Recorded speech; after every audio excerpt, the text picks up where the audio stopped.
Hello everyone, welcome to my channel Ecoword 2020। मैं जानती हूँ कि मेरे लेक्चर में काफ़ी गैप हो गया है, बट आप जो अब कंटेंट पाएंगे वो डेफिनेटली आपको काफ़ी इन्फॉर्मेटिव होगा और वो जो गैप है वो उसको आई थिंक हम फिल कर सकें। सो मेरा जो कंटेंट होगा वो बेसिकली आपके सिलेबस से ज़रूर अलग होगा, but if we go through NET and PG questions तो उनके एस्पेक्ट से मेरा ये टॉपिक अच्छा होगा। और हम डिस्कस करेंगे environmental issues during global corona lockdown, क्योंकि आप जानते हो कि कोरोना जो एक पैंडेमिक डिजीज़ है जिसने ओवरऑल ग्लोबली पूरे वर्ल्ड को अफेक्ट किया है, बट ऐसा नहीं था कि उसके दौरान एनवायरनमेंट में कोई चेंजेस नहीं हुए, कोई प्रॉब्लम्स नहीं क्रिएट हुई या कोई पॉजिटिव चेंजेस नहीं आए। तो हम यहाँ पर उन्हीं पॉजिटिव एंड निगेटिव दोनों एस्पेक्ट्स को लेके चलेंगे, क्योंकि कई बार ऐसा हुआ है कि हमने उस पर कॉन्सेंट्रेट नहीं किया है बट दैट हैज़ हैपेंड, और आपने डेफिनेटली कहीं ना कहीं सर्च करते हुए या कुछ भी ऐसे स्क्रॉल करते हुए उसे देखा है। तो अब हम उसे नज़दीक से देखेंगे, उसे कंसिडर करेंगे कि कौन कौन से एनवायरमेंटल चेंजेस हुए हैं इस ग्लोबल लॉकडाउन के दौरान और अभी तक क्या क्या हुआ है, कौन सी एक्टिविटीज़ हुई हैं, कौन से पॉजिटिव एंड निगेटिव एस्पेक्ट आए हैं हमारे सामने एनवायरमेंटल से रिलेटेड। क्योंकि सिर्फ एनवायरमेंटल साइंस सिर्फ आपको आपकी बुक तक नहीं रखना है, आपको उसे अपने आसपास के पर्यावरण, जो पर्यावरण कहते ही हैं हम इसे, उसे भी उसमें जोड़ना है। आपको देखना है कि आपके पर्यावरण में किस तरह से अंतर आ रहा है। तो ऐसे एक बड़े लॉकडाउन यानी कि बंदी के बाद में या उससे पहले की परिस्थितियाँ क्या थी, क्या हुआ, फिर क्या चेंजेस आए हैं, तो हम उन्हें देखेंगे। और उसके लिए मैं हूँ आपकी host and lecturer Purnima Dubey. So we will continue our lecture with these topics which we will cover in our upcoming lectures, okay?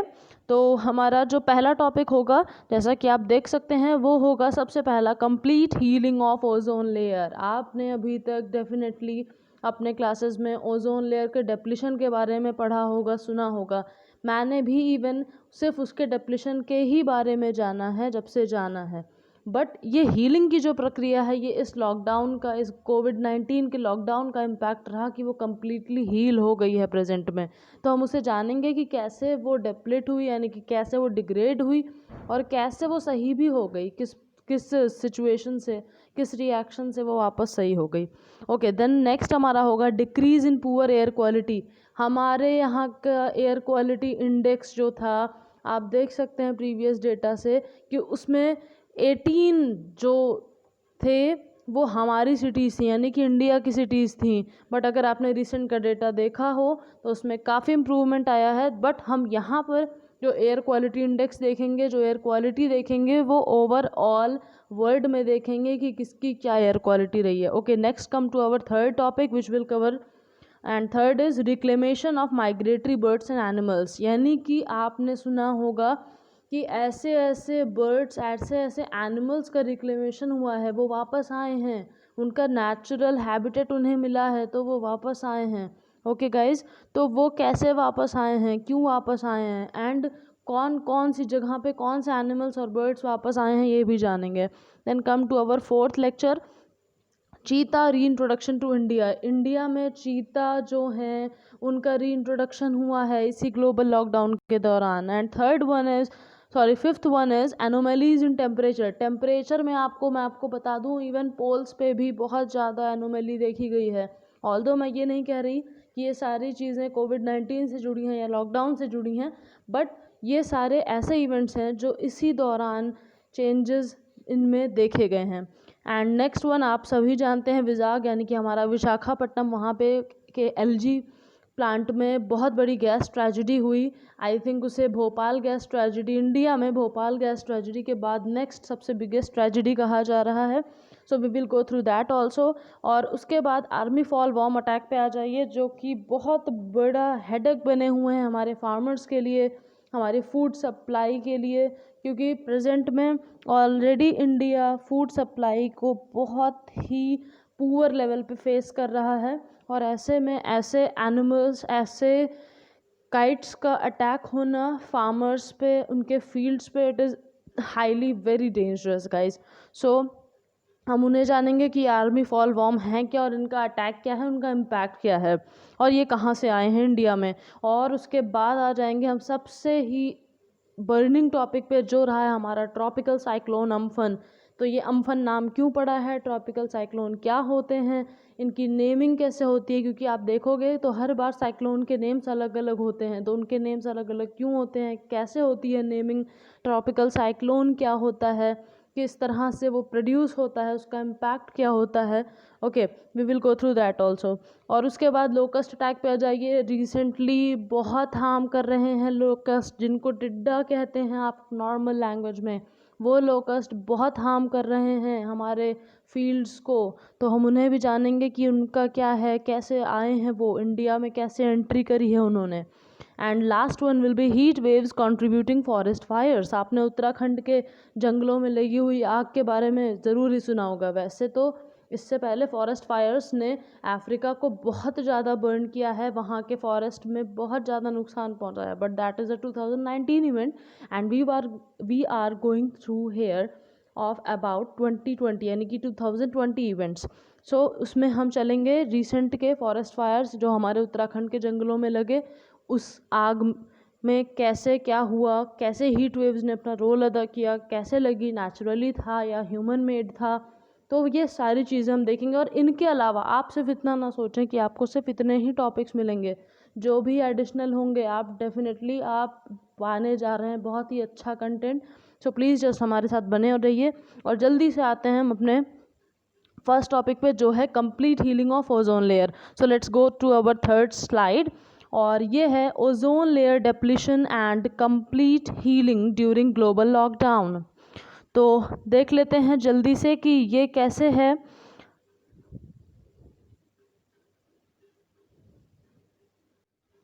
So guys, ozone layer depletion and complete healing during global lockdown, इसमें हम यहाँ पे भी हमने आपको index एक दे दिया है और उसी इंडेक्स के वाया हम इस पूरी प्रक्रिया को समझेंगे कि ओजोन लेयर कैसे बनती है, फिर कैसे उसका डिप्लीशन होने लगा, और कोविड-19 के इस लॉकडाउन के दौरान कैसे उसकी हीलिंग हो गई। क्या सिर्फ लॉकडाउन ने उसमें रोल अदा किया या और भी कुछ फैक्टर्स थे, तो वो सारी चीज़ें जानेंगे। और उसके लिए हम जाएंगे अपने इस इंडेक्स के थ्रू, जिसमें सबसे पहला है हमारा structure of oxygen, then second one is allotropic property of oxygen, means diatomic and triatomic. Oxygen जो आपका आप एलिमेंट देखते हो वो भी दो तरह से बिहेव करता है, जिसमें एक है डायटोमिक यानी कि अपनी 2 स्टेट्स में, और जब वो है ट्राइएटोमिक यानी कि अपने 3 स्टेट्स में। 3 स्टेट्स मूवी का भी नेम है, तो don't get mesmerized with that, we are talking here about oxygen only. Okay, third हमारा होगा फैक्ट्स अबाउट ट्राइएटोमिक ऑक्सीजन यानी कि ओजोन। सो डायटोमिक तो हो गया हमारा O2, जिसे हम ऑलरेडी जानते हैं जब वो हाइड्रोजन के साथ मिक्स हो जाता है और बन जाता है वाटर। बट हम यहाँ बात कर रहे हैं हमारे O3 की यानी कि ओजोन की, क्योंकि we are about to discuss about ozone layer depletion and its complete healing. And fourth हमारा है anomalous property of ozone in atmosphere, good for stratosphere and bad for troposphere. ये है एक सबसे important and interesting aspect of ozone, कि यही ozone gas जब आपकी ट्रोपोस्फियर में है तो वो है हार्मफुल, और जब वो स्ट्रेटोस्फियर में है तो वो है सभी के लिए हाईली यूजफुल। तो हम जानेंगे कैसे। और नेक्स्ट हमारा होगा chemical properties of ozone for behaving in dual form. हम जानेंगे कि क्यों, कैसे, ये इसकी कौन सी ऐसी स्पेशल प्रॉपर्टीज़ हैं जिनकी वजह से ये इन दो तरह से काम करता है। एटमॉस्फेयर की ही दोनों लेयर हैं गाइस, बट इन दोनों लेयर्स में दो तरह से बिहेव करना, it is very very different. तो ये कैसे इन दो तरह से बिहेव कर रहा है हम वो जानेंगे। उसके बाद आ जाएंगे ओजोन लेयर फॉर्मेशन इन स्ट्रेटोस्फियर की। स्ट्रेटोस्फियर जो है, जहाँ पे ये गुड नेचर में बिहेव करता है, वहाँ पर ओजोन लेयर की फॉर्मेशन कैसे होता है। उसके बाद रिएक्शन कौन सी इन्वॉल्व होती है इस ओजोन लेयर के फॉर्मेशन में। आप बहुत इंटरेस्टिंग नोट्स पाने वाले हैं गाइस, प्लीज़ बस हमारे साथ बने रहिएगा। देन प्रॉपर्टीज़ क्या हैं उस ओजोन लेयर की, कैसे वो यूवी रेज को रोकता है, कैसे स्ट्रेटोस्फियर में बिहेव करता है। And thereafter a hole in ozone layer. तो ट्विस्ट कहानी में आता है तब जब इस ओजोन लेयर में आता है एक छेद, जिसे कहते हैं ओजोन छिद्र, या हमारी साइंटिफिक लैंग्वेज में कहते हैं तो ओजोन डिप्लीशन। तो ये जो छिद्र है, जो होल है, ये कैसे हो रहा है, क्या इसमें ह्यूमन एक्टिविटीज़ सिर्फ इन्वॉल्व हैं या नेचुरल एक्टिविटीज़ भी इन्वॉल्व हैं। एंड उसके बाद हम आ जाएंगे factors involve in ozone layer depletion. Again कि कौन कौन से फैक्टर्स हैं जो इस ओजोन लेयर की डिप्लीशन में यानी कि गिरावट में इन्वॉल्व हैं, कैसे ये ओजोन लेयर टूटने लगी है। And then expansion of ozone hole over both north and south poles means Arctic and Antarctic. ये जो स्ट्रेटोस्फियर है ना गाइज, ये सिर्फ आपने अभी तक जितना जाना होगा आई थिंक उसमें आपको सिर्फ एटमॉस्फेयर के ही लेयर्स में लगती होगी, बट ये दोनों पोल्स पे भी मौजूद है। इवन सारी लेयर्स पोल पे भी मौजूद हैं क्योंकि वहाँ तक एटमॉस्फेयर एक्सटेंडेड होता है। तो ये जो है आपका ओजोन लेयर, तो इसका एक्सपेंशन दोनों पोल्स पे भी है, और जब इसका एक्सपेंशन पोल्स पे है तो उसमें जो भी चेंजेस आएंगे वो भी दोनों पोल्स पे इफ़ेक्ट डालेगा ही। तो वो कैसे, किस पोल पे ज़्यादा ओजोन होल का एक्सपेंशन था, मीन्स ज़्यादा वहाँ पे बढ़ गया था, इसका गिरावट हो गया था, और किस पोल पे थोड़ा सा कम था या किस पोल पे और ज़्यादा था, ये दोनों जानेंगे हम। और उसके बाद इंटरनेशनल मेजर्स यानी कि ग्लोबली उसके लिए क्या क्या किया गया कि ओजोन लेयर को इस तरह से डिप्लीट होने से, ख़राब होने से रोका जाए, उसकी गिरावट को रोका जाए। और देयर आफ्टर हम आ जाएंगे अपने एक्चुअल पॉइंट पे यानी कि हीलिंग ऑफ ओजोन लेयर, यानी कि जिसका आप सब वेट करेंगे कि किस तरह से इस ग्लोबल लॉकडाउन के दौरान हमारी जो ओजोन होल थी, जिसको हम मैन मेड एफर्ट से नहीं सही कर पाए इतने टाइम में भी, आप जब उसका ईयर जानोगे ना गाइस तो आपको पता लगेगा कि किस तरह से इतने टाइम में भी मैन मेड एफर्ट से वो हील नहीं हुआ, बट किस तरह से नेचुरल, इस ग्लोबल लॉकडाउन की वजह से नेचुरल एक्टिविटी से कैसे वो हील हो गया। तो वो सभी कुछ हम देखेंगे हमारी आने वाली स्लाइड्स में। सो फास्टली हम आते हैं अपनी नेक्स्ट स्लाइड पे, and that is about what, that is about structure of oxygen. Okay, तो हम पहले जान लेते हैं ये ऑक्सीजन हैं कौन। सो आपके घर में कोई न्यू बेबी बॉर्न होता है तो उसके बारे में आप सारी इन्फॉर्मेशन पहले नहीं जानते हो, तो हम स्टेप वाइज जाते हैं उसके बारे में और देन जान लेते हैं। तो हम जानते हैं structure of oxygen. So structure से पहले हम जानते हैं कि ये है कौन, क्या ये एक ह्यूमन बीइंग है, क्या ये एक एनिमल है और प्लांट है, क्या है ये, क्या ये लिविंग है और नॉन लिविंग है, क्या चीज़ है ये। सो हम देखते हैं ये क्या है, ये है chemical element. So chemistry I है, ऑब्वियसली आप लोगों में से बहुत लोग उसी समय उससे ब्रेकअप कर लेंगे मेरे स्लाइड से maybe, but guys definitely if you are going through with me, अगर आप मेरे साथ बने रहते हैं तो आपको इस बार केमिस्ट्री बोरिंग नहीं लगने वाली है, और आप जानने वाले हैं ऑक्सीजन के भी बारे में एंड O3 के भी पूरे फीचर्स के बारे में। सो फास्टली आते हैं, एक केमिकल एलिमेंट है जिसका सिंबल क्या है, जो दिखता कैसा है, ओ शेप का है, ये ओ है इसका सिंबल ही। ऑक्सीजन में स्टार्टिंग भी तो ओ से हो रही है गाइस, स्पेलिंग भी तो ओ से ही है, तो ओ है इसका सिंबल। और एटॉमिक नंबर यानी कि इनको जो नंबर दिया गया है, कितने नंबर पे आते हैं ये पीरियोडिक टेबल में, ये हैं 8 नंबर पे, तो ये हैं हमारे ऑक्सीजन। ओके, और इनको जन्म किसने दिया, इनके जन्मदाता कौन है, डिस्कवरी किसने की है इनकी, तो वो है Joseph Priestley, Antoine Lavoisier and their team. और किस ईयर में पैदा हुए हैं ये, 1772 में। ओके, तो ये थी ऑक्सीजन के बारे में उनकी मोटी मोटी जो आपको उनके बर्थ सर्टिफिकेट से इंफॉर्मेशन मिल सकती थी वो। उसके बाद आते हैं इनकी फैमिली किससे रिलेटेड है, किस खानदान से बिलोंग करते हैं, किससे इनका रिश्ता है। ओके, तो सबसे पहले तो इनकी जो सोसाइटी है ना, जो इनकी फैमिली है वो है पाई जाती पीरियोडिक टेबल में, और पीरियोडिक टेबल में भी स्पेशली ये हैं कैल्कोजन फैमिली के, जिसको आप चैल्कोजन भी बोलते हो बहुत लोग। सो कैल्कोजन और चैल्कोजन जो भी बोलते हैं उस फैमिली के ये मेंबर हैं। ओके, तो आप नाम देख सकते हो चैल्कोजन, वेरी वेरी डिफरेंट। तो ऑक्सीजन है ऑब्वियसली, ऐसे नॉर्मली तो फैमिली से बिलोंग नहीं करेगा, तो पीरियोडिक टेबल के चैल्कोजन फैमिली से इनका संबंध है, और ये हैं एक highly reactive non metal. Okay guys, keep in mind, element हैं बट ये हाईली रिएक्टिव हैं, सबके साथ जुड़ना है इन्हें, हमारी तरह सबसे कटे नहीं रहना है, इन्हें सबसे जुड़ना है और सबके साथ रिएक्टिव रहना है, यानी कि खुद भी हेल्प करना और दूसरे से भी हेल्प लेना है। ओके, सो और दूसरी चीज़ कि ये है एक नॉन मेटल, और जैसा कि आप यहाँ पे इमेज में देख पा रहे होंगे, ये जो ऑक्सीजन है ये हमारा है, इसका जो एटॉमिक वेट आप अगर देखें या एटॉमिक मास जिसे कहते हैं, यानी कि ये कितने ग्राम के पैदा हुए थे, अभी तक कितने ग्राम के बने हुए हैं वैसे के वैसे, वो है 15.999। So basically when we round off it it becomes 16U, okay, 16 atomic mass unit. So हमारी इतनी इन्फॉर्मेशन हमें मिल चुकी है। अब आते हैं हम अपने नेक्स्ट डिटेलिंग पे। ये है एक पैरामैग्नेटिक एलिमेंट। सो ज़्यादा नहीं जाएंगे केमिस्ट्री में, पैरामैग्नेटिक क्या है मैं उस पर नहीं डिस्कस करूँगी। हम जल्दी से, यहाँ पे आपको एक सिंबल दिख रहा है जिसमें ये हाफ रेड फील्ड है and half it is white. So वो हो गया इसका पैरामैग्नेटिक फीचर, यानी कि थोड़ा थोड़ा मैग्नेटिज्म इस ऑक्सीजन में भी होता है, ओके।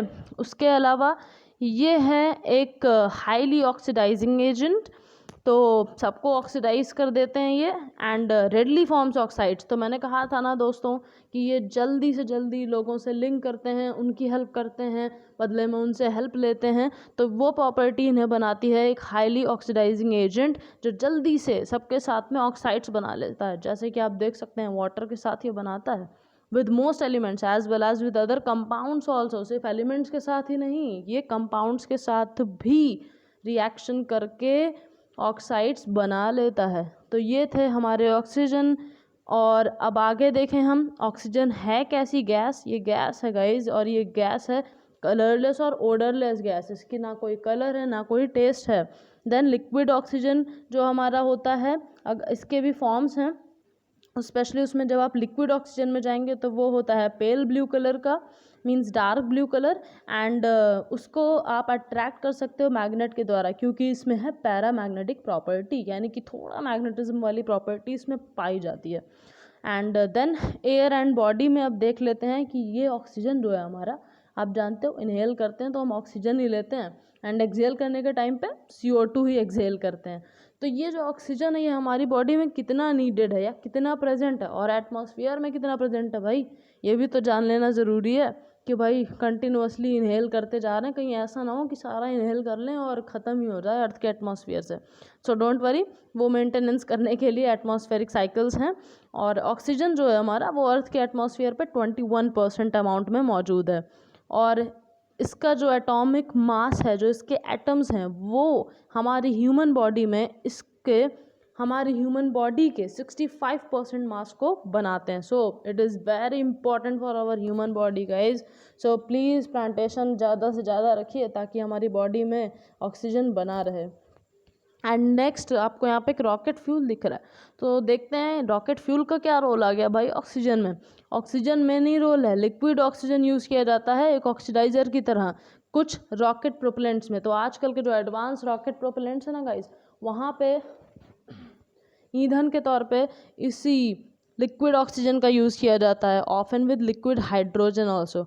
तो ये था ब्रीफिंग हमारे स्ट्रक्चर ऑफ ऑक्सीजन, यानी कि ऑक्सीजन के बारे में। And now we will go through our next slide. और यहाँ पर आपको दिख रहे हैं ऑक्सीजन के 3 फॉर्म्स।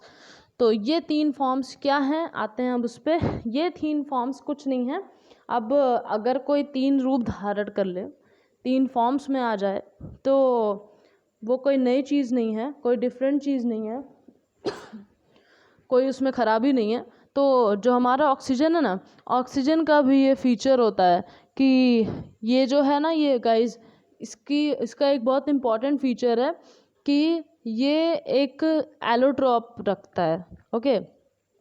ये एक एलोट्रॉप रखता है, और एक नहीं 3 एलोट्रॉप रखता है, जैसा कि आप यहाँ पे इमेज देख भी सकते हो। और एलोट्रॉप की गाइस हिंदी यही होती है अपरूप, कि मतलब अपने रूप को बदल कर दूसरे की तरह दिखने लग जाओ, बट नॉट कम्प्लीटली। ऐसा नहीं है कि अपने आप को O से बदल कर H कर लेगा या Cl कर लेगा, ऐसा नहीं करेगा, बस अपने जैसे कुछ और लोगों को डेवलप कर लेगा ताकि उसको थोड़ा सा अपने लुक में चेंजेस मिल जाएं। तो ये जो आपके एलोट्रोप्स होते हैं ये कुछ नहीं होते, ये एक स्ट्रक्चरली डिफरेंट फॉर्म होते हैं किसी एलिमेंट के, कि जब उनके स्ट्रक्चर में आप बदलाव कर दें, यानी कि आपके पास सपोज करो कोई टेंट है, टेंट को आप अलग अलग तरीके से लगा लो, तो टेंट का स्ट्रक्चर बदलेगा, ना कि टेंट के पाइप्स बदलेंगे, वो तो रॉड के ही रहेंगे, आयरन के ही रहेंगे। तो ये जो है हमारा वही है एलोट्रोप कि डिफरेंट स्ट्रक्चरल फॉर्म्स किसी भी सेम एलिमेंट के जब बन जाएं तो वो बन जाता है हमारा एलोट्रोप। तो यहाँ पर आप देख रहे हैं ऑक्सीजन के हैं हमारे पास 3 एलोट्रोप्स। पहला है ओ यानी कि मोनो एटॉमिक ऑक्सीजन, जब ये सिंगुलर है, जब ये अकेला है। अब इसे थोड़ा अपने में चेंजेस लाना था, अकेला अकेला अच्छा नहीं लग रहा था इसे, तो इसने क्या किया, अपने जैसा एक और बना लिया। तो अब ये बन गया O2 यानी कि डाई एटॉमिक ऑक्सीजन। भाई बस मोनो है तो सिंगल, डाई मतलब दो, ओके, डाई दो, तो ये हो गया डायटॉमिक। और अब इन्हें और अपने लुक में चेंजेस लाने थे तो इन्होंने क्या किया, एक और अपने आप को डेवलप कर लिया। तो अब ये बन चुके हैं ट्राई एटॉमिक ऑक्सीजन जिसको आप बोलते हो O3 या ओजोन। तो ये थे ऑक्सीजन के 3 एलोट्रोप्स, O2 एंड O3।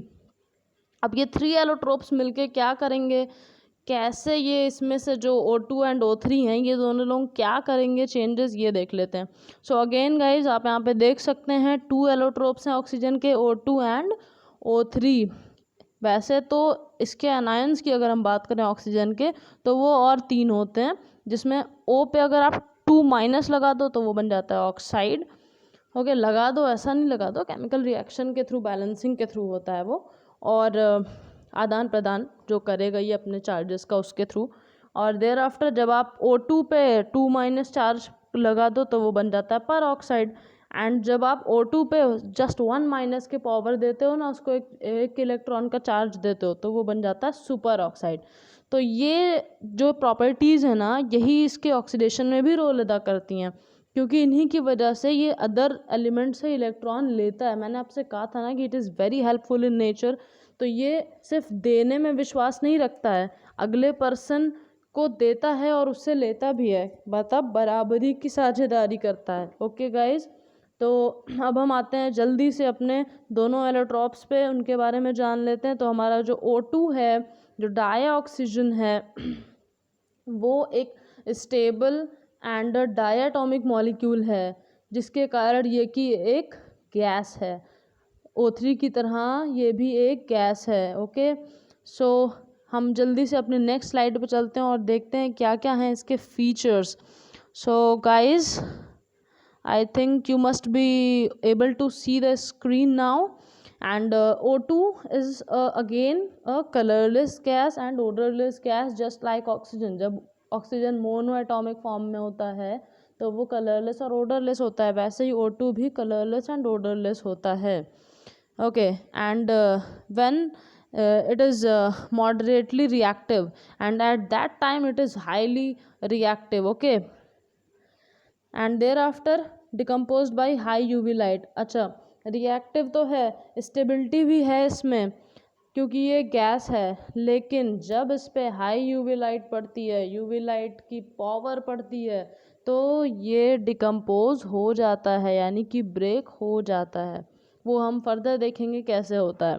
और ये बनता कैसे है, फॉर्म्ड बाय फोटोसिंथेसिस। आप यहाँ पर रिएक्शन देख सकते हैं फोटोसिंथेसिस की, अगर भूल चुके हो तो। 6CO2, 6 कार्बन डाइऑक्साइड के मॉलिक्यूल्स प्लस 6 वाटर के मॉलिक्यूल्स मिक्स होंगे तो वो बनाएंगे आपका ग्लूकोज, वो भी C6H12O6, और साथ में रिलीज होगा 6 मॉलिक्यूल्स ऑफ ऑक्सीजन। तो इस तरह से प्लांट्स रिलीज करते हैं ऑक्सीजन को कंटिन्यूसली। ओके, तो ये जो हमारा O2 है ऑक्सीजन में, स्पेशली जो हमारा O2 डायटोमिक है, ये रिलीज होता है फोटोसिंथेसिस के द्वारा। ओके, और ये एसेंशियल है फॉर लाइफ। क्यों? रेस्पिरेशन के लिए, क्योंकि जितने भी लिविंग एनिमल्स हैं वो सारे किसको रेस्पायर करते हैं लिविंग के लिए? ऑक्सीजन को। Okay, its melting point is at -218.75 degree Celsius. जितना लोवेस्ट टेम्परेचर लेके जाइए आप, तब कहीं जाके ये मेल्ट होना स्टार्ट होता है। बॉइलिंग पॉइंट वो है 182.96 डिग्री सेल्सियस। इतना हाईएस्ट टेम्परेचर देंगे आप तब ये बॉयल होना स्टार्ट होगा। डेंसिटी अगर हम इसकी देखें तो ये 20 डिग्री सेल्सियस पे इसकी डेंसिटी होती है 1.331 ग्राम पर litre. So guys, diatomic molecule है ये एक, और इनके बीच का बॉन्ड किस तरह का है? कोवैलेंट डबल बॉन्ड है। सो दो ऑक्सीजन जो हैं, आपको भी मैंने इमेज दिखाई थी, तो वहाँ पर जो दो ऑक्सीजन हैं वो जुड़े किसके द्वारा हैं? कोवैलेंट बॉन्ड के द्वारा, वो भी 2 कोवैलेंट बॉन्ड। ओके, तो ये बन जाता है एक बहुत ही स्टेबल बॉन्ड। ओके, और उसी के साथ डायटोमिक मॉलिक्यूल बन जाता है एक हाईली स्टेबल गैस। और इसका शेप क्या है, लीनियर है, दो ही लोग हैं तो आपस में सीधा सीधा जुड़ जाते हैं तो बन जाते हैं linear. And thereafter non polar, भाई सीधे जुड़े हैं तो पोलैरिटी कहाँ से आएगी, एंगल कहाँ से बनेगा, पोलर कहाँ से होंगे, तो नॉन पोलर है। स्टेबिलिटी बहुत है, अभी मैंने आपको बोला कोवैलेंट का डबल बॉन्ड है तो स्टेबिलिटी आ जाती है।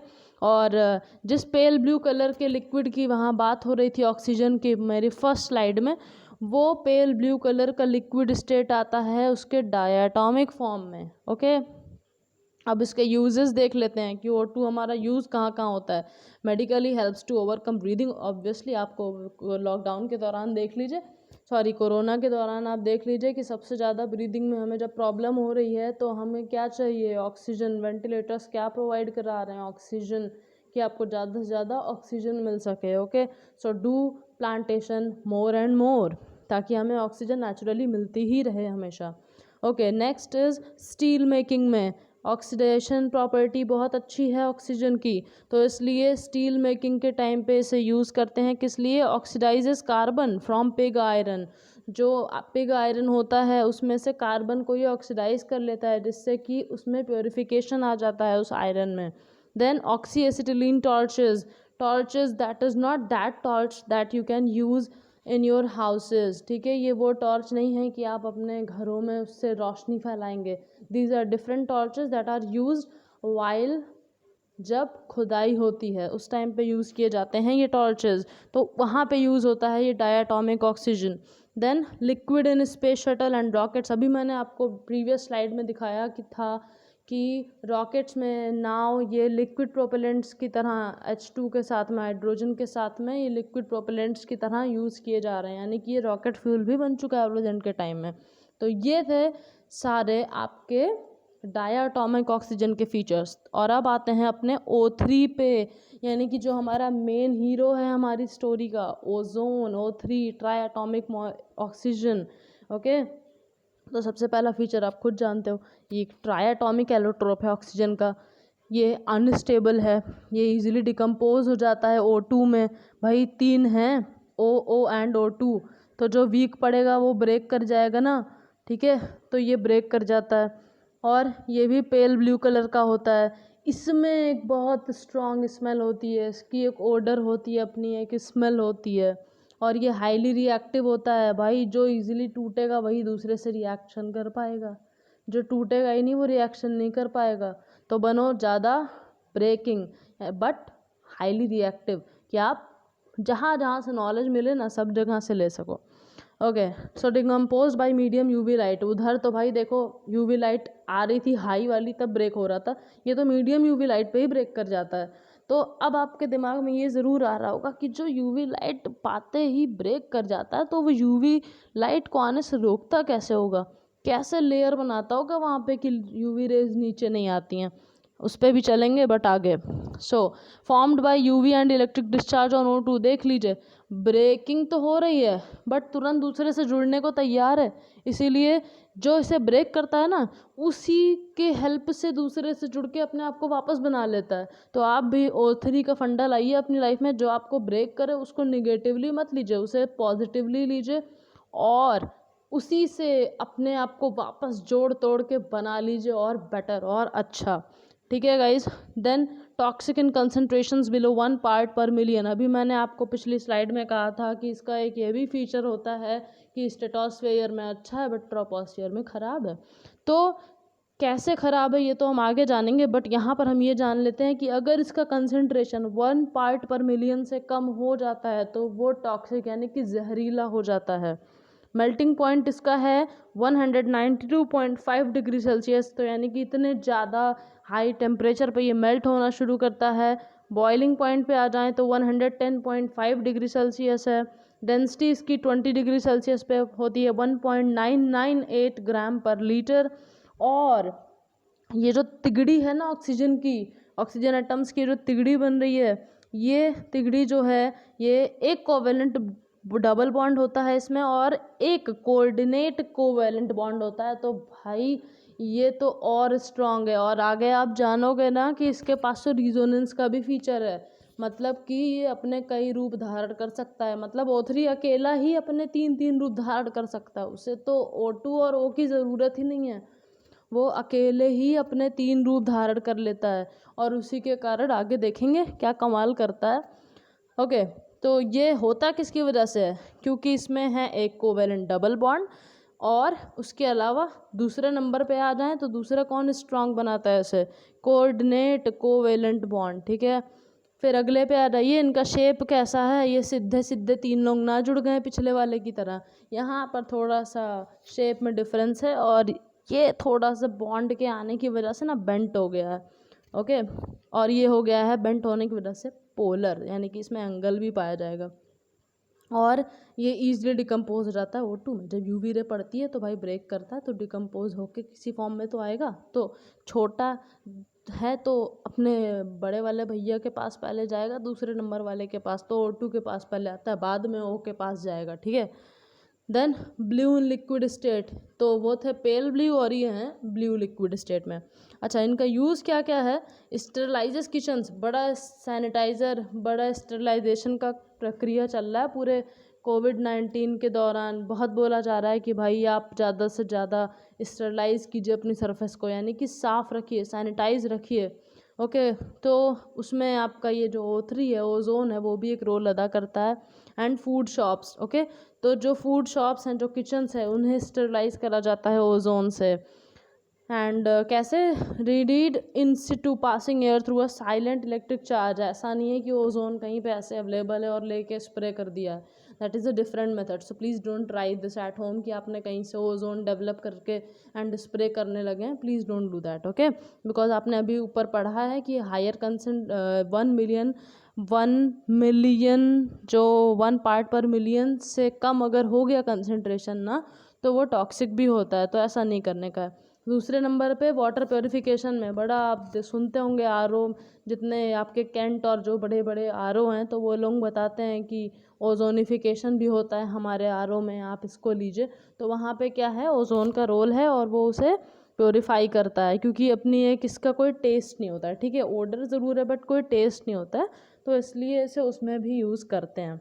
Then bleaching agent in paper and textile making, जब पेपर इंडस्ट्रीज़ में या टेक्सटाइल इंडस्ट्रीज़ में ब्लीचिंग करना होता है, यानी कि उसके कलर को रिमूव करना होता है, तो उस टाइम पे भी इस ओजोन का यूज़ किया जाता है। And now we will come to our next slide, but before that we will come to our previous slide. यहाँ पे आप देखिए, ये है ओजोन का स्ट्रक्चर, O3 का स्ट्रक्चर। देखिए ये लीनियर शेप में नहीं जुड़े हुए हैं, ये एक लिटिल बिट बेंट शेप में जुड़े हुए हैं। सो पोलर एंगल आता है यहाँ पे, आप देख सकते हो यहाँ पे एंगल भी दिखाया, 117 डिग्री का एंगल बनाते हैं ये। और ये होता क्यों है, अभी आपने पढ़ा है, ये होता है जो इनके बीच में जो 2 कोवेलेंट बॉन्ड पाए जा रहे हैं, डबल बॉन्ड स्पेशली, और एक जो कोऑर्डिनेट कोवेलेंट बॉन्ड पाया जा रहा है, उसकी वजह से इनके शेप में थोड़ा सा आड़ा टेढ़ापन आ जाता है। ओके, तो ये थे हमारे ओजोन, जिनके बारे में आपने बेसिक, जो आपको बोलूँ ना, केमिकल इन्फॉर्मेशन थी, केमिस्ट्री वाली इन्फॉर्मेशन थी, वो सारी प्रोवाइड कर दी है। अब हम अपनी नेक्स्ट स्लाइड में इस केमिस्ट्री के पोर्शन को थोड़ा सा छोड़ते हुए हम जाएंगे कि ओजोन लेयर एटमॉस्फेयर में कैसे बन रही है, क्या फीचर है। और अभी मैंने आपसे एक क्वेश्चन छोड़ा था आपके लिए कि जो ओजोन लेयर इतने इजीली डिकम्पोज आती है यूवी लाइट से, तो वो कैसे हम बचाती होगी यूवी रेस से। हाँ, उसे तो इजीली ब्रेक हो जाना चाहिए। ठीक है, तो इसलिए मैं आपके लिए यहाँ पे कुछ क्वेश्चंस छोड़ के जा रही हूँ, जो हम डिस्कस करेंगे अपने नेक्स्ट सेशन में।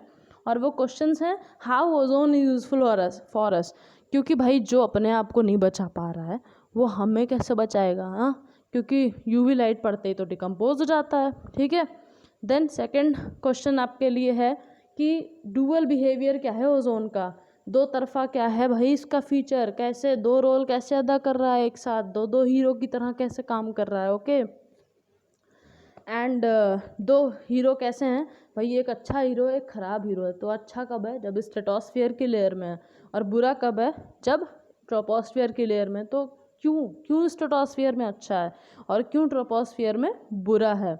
ओके, उसके बाद हम जानेंगे कि एयर में इस ओजोन का कंसंट्रेशन कितना होता है, यानी कि ओजोन जो है आपकी वो ट्रोपोस्फियर में भी पाई जाती है, दैट मीन्स वो एयर में मौजूद है, बट कितने कंसंट्रेशन में मौजूद है आप ये भी जानोगे। एंड हमारा लास्ट टॉपिक होगा how ozone layer is formed in stratosphere, कि क्या केमिस्ट्री है, कैसे स्ट्रेटोस्फियर फॉर्म हो रहा है भाई, कैसे स्ट्रेटोस्फियर में ओजोन लेयर बन रही है भाई, ऊपर की लेयर है तो यही ऑक्सीजन ऊपर पहुंच के कैसे ओजोन बना दे रहा है, जो नीचे ऑक्सीजन है जो डायटोमिक फॉर्म में है वो ऊपर पहुंच के कैसे O3 बन जा रहा है, हाँ, और वो O3 कैसे हमें बचा रहा है यूवी रेस से, ये सब कुछ जानेंगे। टिल देन प्लीज़ बने रहिए हमारे चैनल के साथ में। अब हमारी नेक्स्ट स्लाइड जल्दी ही आएगी। Okay, till then be with us, like us, share us if you want to don't miss any of our notifications, so then press the bell icon so that आपका कोई भी आपके लेक्चर मिस ना हो, क्योंकि आगे आने वाला lecture will be much interesting. So please be with us guys, do subscribe.